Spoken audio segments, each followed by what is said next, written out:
Kulingana na situation ambayo of course imekuwa ikiendelea kwa makaka wa Diamond Platinum, tunafahamu kumekuwa kuna kesi nyingi sana kutoka kwa ndugu wa karibu, hasa wa makaka kina Ricardo Momo, lakini kina Santos.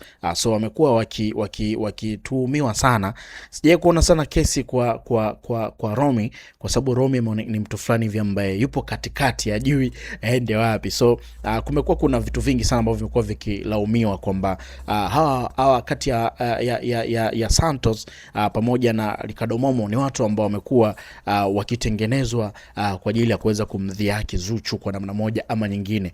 Licha ya kile ambacho kizungumza Momo kipindi kile kwenye interview ya wiki iliyopita pale Wasafi, kwamba yeye na Zuchu wako karibu na alikwenda kula chakula cha jioni pale na vitu kama hivyo, lakini kumekuwa kuna vitu ambavyo havizungumzwi hasa kwenye media kwa kile ambacho kinachoendelea. Sasa kutoka kwenye ukurasa wa Instagram wa kwake, Mwijaku ameweza kuandika ujumbe unasema hivi: natamani makaka na ndugu wa Mwambino waweke heshima hata kidogo kwa shemeji yao Zuu.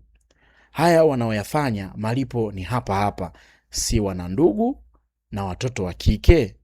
Ni swala la muda tu. Chozi la Zuu mnalolidhihaki kwa sasa mtakuja kulitafuta mlitake radhi, au sio? So ameandika ujumbe huu ambao of course umeweza kuzua comment nyingi sana, na ujumbe huu umeweza kuonesha kwamba Mwijaku ni kwa namna gani anakelekwa na kile ambacho wanachokifanya ndugu au makaka wa Diamond Platinum, kwa sababu ya hichi ambacho kimekuwa kikiendelea, kwa sababu kumekuwa kuna drama mengi sana ambayo yamekuwa yakiendelea huko, na tumeona Zuchu amekuwa ni mtu ambaye wa action sana. Sasa hivi yuko busy kuuza sana t-shirt zake zile huko kwenye mitandao ya kijamii, na tunaona watu wanavaa sana, au sio? Lakini hayuko busy kuweka hizi mentality ambazo watu wamekuwa wakizizungumza, sijui Zuchu kafanya nini, Zuchu kafanya nini.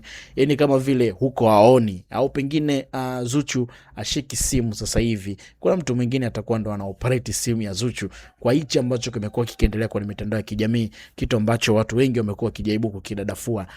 Kwa nini ndugu wa karibu wa Diamond wanafanya hivi kwa Zuchu? Ni kama vile wanamdhihaki, wanamuona kama vile wanini na vitu kama hivi hapo. Bana, kwenye upande wa comment, ngoja tusubiri comment zako hapo, lakini pia wewe pia una ushauri gani kwa ndugu wa karibu wa Diamond Platinum?